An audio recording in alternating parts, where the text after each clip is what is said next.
What's up guys, it's Chow. Welcome back to yet another Final Fantasy Brave Exvius video. This time we're going to be going over the Ability Awakening update that we received today, the 31st of January. So let's get into it for you guys right here, right now. We're going to start out with Cloud, Clim Hazard, Power Crysts, Physical Damage 2.75 multiplier for level base effect there, and then if you fully awaken it to be a 3.75 multiplier, ignore 50% defense there. So it's an extra 1.0 multiplier.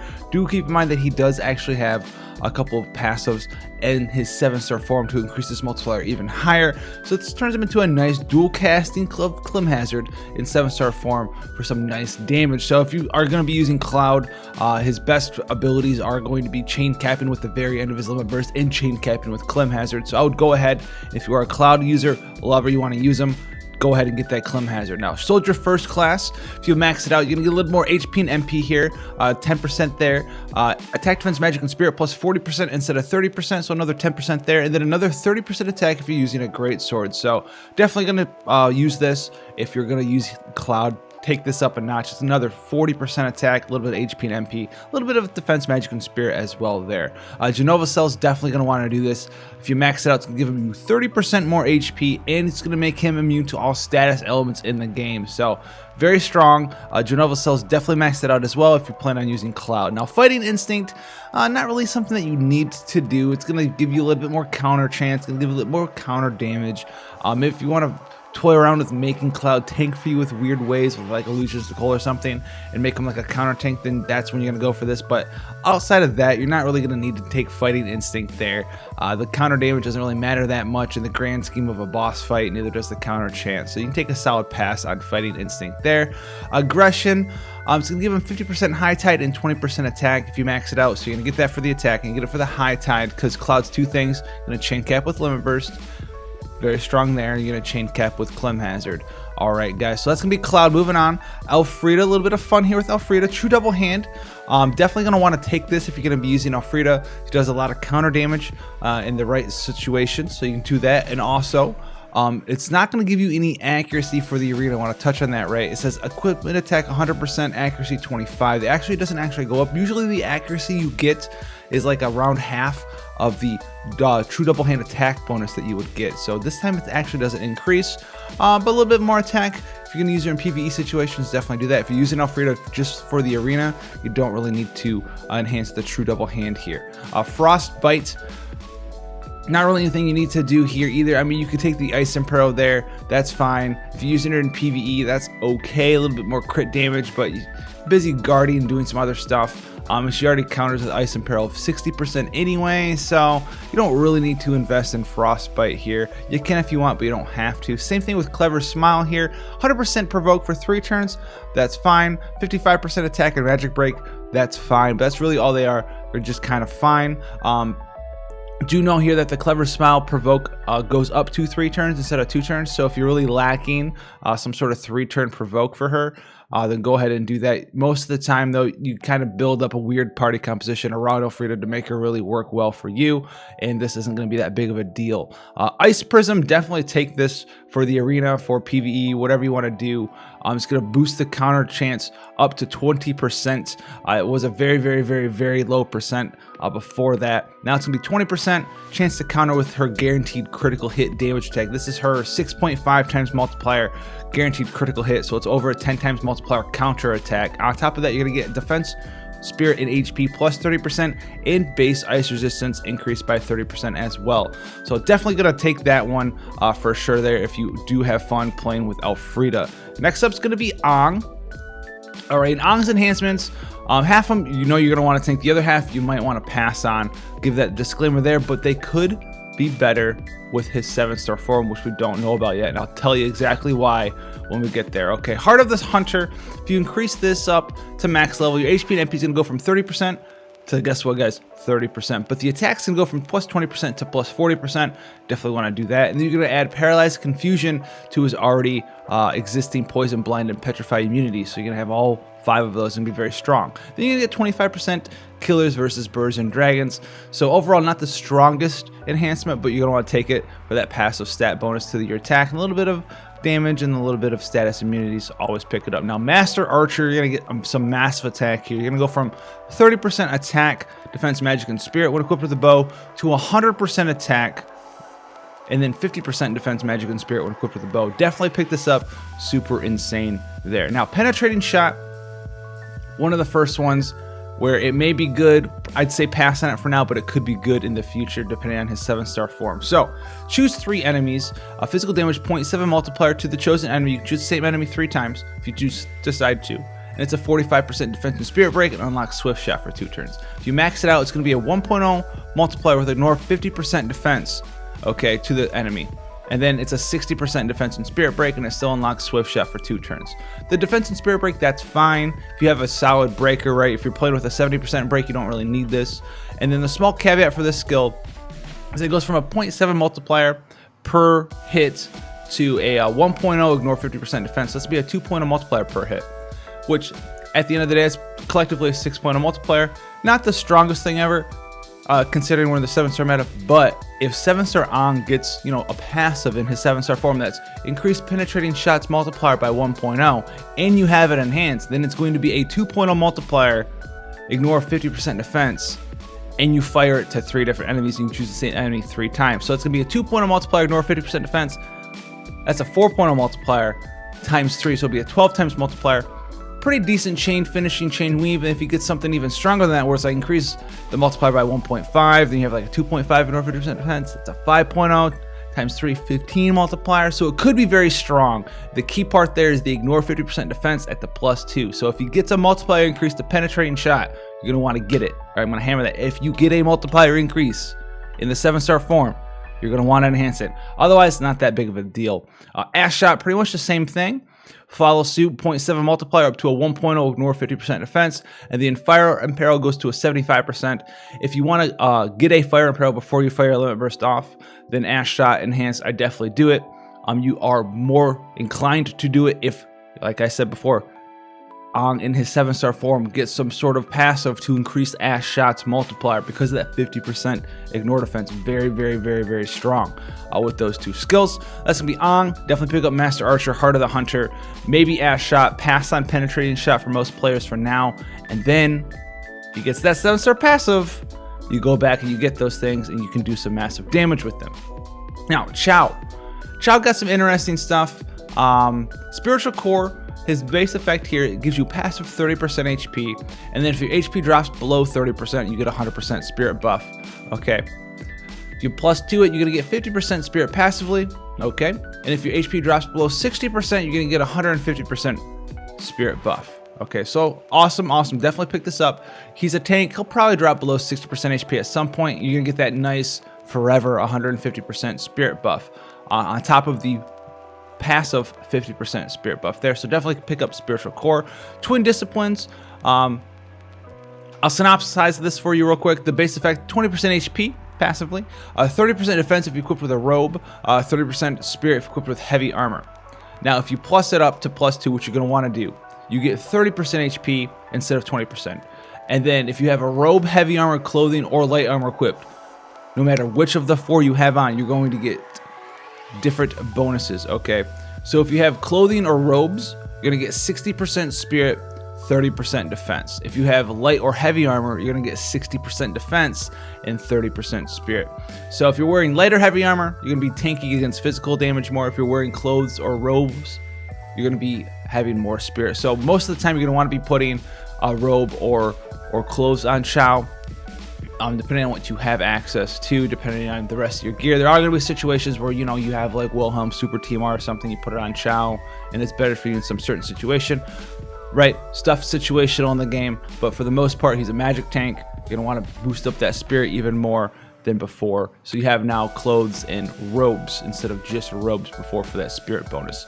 Moving on, we're going to Strong Encouragement, which is 60% attack and defense buff for 3 turns. Increase your stop resist by 100% for 3 turns as well. If you +2 it, it's 100% attack and defense bonus for 4 turns, and your stop resist 4 turns. Isn't the greatest thing ever. He can kind of like maybe buff your team a little bit attack and defense wise and give you that stop resistance. Not the greatest thing ever. Maybe pick it up if you are using this skill a lot. If you're not using this skill a lot, it's not some sort of insane, crazy thing that you are going to start using now because it's so good when it's enhanced. That's where I'm going to leave Strong Encouragement. Improved Focus kind of follows suit. 60% Magic and Spirit with Charm Resistance 100% for 3 turns to all allies. Charm Resistance goes to 4 turns, and the Magic and Spirit bonus goes to 4 turns as well with 100% Magic and Spirit instead of 60%. Same thing with Strong Encouragement. 100% buffs, they're fine. You maybe have a better buffer in your team. It's going to take your tank a couple of turns for Chow to like get them up to get attack, defense, magic, and spirit and cover all at the same time. Maybe if you really need that charm resist or that stop resist, you really want that 4-turn bonus, you can go for that. But most of the time you'll be okay with the 3 turns. If these are really cheap, pick them up. The only small thing that I could say is that if Chow in 7-star form does get some sort of dual cast skill thing where you can dual cast Strong Encouragement and Improve Focus, maybe you can do it, but you'll still be at the end of the day looking at a tank who wants to cover and then put up buffs on the turn 2, so he's going to not have buffs on turn 1 and he's trying to tank, so it's not the greatest idea ever. So these skills are okay, but not really all that great. I don't really like them that much due to the fact that he is a tank and he needs to be able to tank and put up buffs on turn 1, and you can't do that unless he gets some sort of triple cast where he can cast his cover and Strong Encouragement and Improve Focus all on turn 1. But that's some magical Christmas land stuff. Now the next one I'm actually really excited for is Yan. Yan got some insane enhancements, and if you're a new player watching this, when Yan comes out, I'm going to advise you to heavily try to get at least one of her if you're a brand new player. She shouldn't be too hard to get. She's a 4-star base. Chi Kindness Rain goes from a 2000 HP heal to a 4000 HP heal. Now remember, this is one of her skills that she can like dual cast, right? So she can heal 8000 HP, which is a lot if you're new. It's a lot for anyone, really. 8000 HP healing. That's crazy. And this doesn't rely on your spirit, doesn't rely on any of your stats. Just straight up, bada bing, bada boom. Chi Golden Pearl Tenacity. Increase limit burst gauge fill rate by 100% for 3 turns. You max this out. It's going to be 200% limit burst gauge fill rate for 4 turns. Absolutely fantastic. And it's a Chi skill, so you can heal and put this up, keep it rolling. Very strong there. Definitely going to want to pick that up as well. High Tide, fantastic. Chi Gentle Winds. Recover 20 MP to all allies except for the caster. This goes to 40 MP to all allies except for the caster. So very, very similar to, you know, Illusionist Nicole. CG Nicole, Maritime Strategist Nicole's stance skill, the MP Restoration stance. It does not heal her own MP, but she can be an MP battery, your healer, and put up High Tide for your team at the same time. Absolutely fantastic. And then her last one is Spiritual Virtue. Increases her spirit at the base effect by 50% when equipped with a light shield, and increases her resistance to all elements by 20%. Okay, if you plus this up to +2, which you're going to want to do because, you know, your support needs to have a little bit of survivability, you get 50% spirit, and then 30% defense, HP, and MP when equipped with light shield, and all your resistances go to 30%. And this is awesome because her limit burst, if you choose to max it out, gives you a very, very high elemental resistance buff to all elements for your whole party, including herself. And with this passive from Spiritual Virtue, she's almost immune to all elements in the game. She almost hits like 100% resistance to all elements with just this Spiritual Virtue +2 in her limit burst up. And you're going to be able to get that limit burst up even faster due to Chi Golden Pearl Tenacity being +2. So Yan, absolutely fantastic support. She got MP recovery, High Tide for your limit burst gauge, HP recovery, and she's getting a little bit more tankier. What's not to love about her? 4-star base, absolutely fantastic. I know a lot of you guys out there are going to be pretty excited for her. Very, very, very strong. Now Varun, Inherited Soul. Decrease attack 50% for 5 turns one enemy. Increase defense 100%. Not all that great. Now Start of Work. Okay. Enable skills for 4 turns. Right. This is a base effect where he gets Brute Smith, Extra Smith, Stonebreak Smith, Anti-Mech Smith. These are the things that are skills that allow him to buff killers for your party. All right. And what these do at +2 is enables these skills for 6 turns to the caster. And the +2 versions as well. So the +2 versions are 50% killers for 5 turns to one ally, and they give 100% attack bonus for 5 turns to the ally as well. Is this gonna make him worth a party slot? No, not really. 50% killer versus like something else? Could you make Varun work in some weird way where you give him like a pod and some stuff, and then you buff up your killer resistance for 1 turn, and then you chain with your podded Varun? Yes, I guess, but you could also just like chain with your podded Varun the turn before you give him the killer and do damage 2 times, right? Stuff situational. Sure, you could make it work, but it's not really worth the effort. You could squeeze out, you know, in a couple of fights, a little bit of coolness, a little bit more damage with the killers, but in the end of the day, it's not really worth it for you guys. And he gets a Young Master, a little bit more defense, MP, and HP, not really worth it, because he's not gonna be in your party. You don't need health if you're not in the party. So, I mean, what you know. Now, Yuri, pretty interesting. Whirlwind Evasion 2 here. The Chaining family actually changes to Tornado. Earth Split Evasion, the Chaining family changes to Quake. The damage goes up from 4.0 multipliers around there to 7.0 multipliers for both those skills at the end of the day. So she gets Tornado and Quake. That's pretty neat. Future Bearer, your HP and your blind resistance, you get a little bit of MP, and you get Plant Killer and Bug Killer. Neato, Petito, maybe for some 10-man stuff. Maybe if we ever get some 3-star base trials or 4-star base trials, non-5-star trials, you know, you can be a Quake and Tornado chainer, maybe put like a chain finisher in your party too. Who knows? At the end of the day, are you going to use it right now? Definitely not, unless you're a brand new player and Yuri +2 with her Whirlwind Evasion, Earth Split Evasion, you're only chaining moves. Miyuki, Kunai Rain, physical damage 1.8 multiplier, 50% lightning resistance down. This changes to a 2.3 multiplier, 60% lightning resistance down. Thunder Split Blade, lightning physical damage goes from 3.6 to 4.5, guys. Okay. Call of the Darkness, increased attack and magic 20%. You get 60% more attack equipped with a katana after you max it out. And then attack and magic 30% if you're equipped with a throwing weapon, then 60% magic if you're equipped with a dagger. It's just Miyuki. You were good a long time ago with the young fixed dice. You could squeeze out a little bit of stuff for the new players. You could still do that if you wanted to, because she does lightning physical damage and she got lightning resistance down. But 9 times out of 10 more often now, because of the 7-star era, you're just better off not bringing, if you're relying like a Miyuki damage dealer, just bring a friend unit and have your friend do way more damage than you do with your 3-star base Miyuki. So that's going to be it for these. I'm excited about Yan.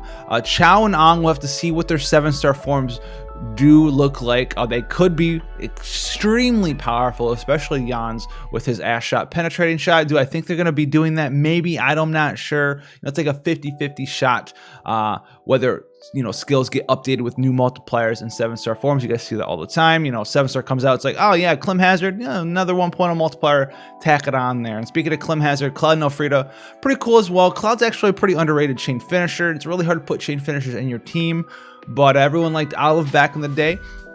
And Cloud basically just does what Olive kind of does ×2. He needs some more help. He needs an Imbue if you want to maximize his damage. He needs an Imperil if you want to maximize his damage.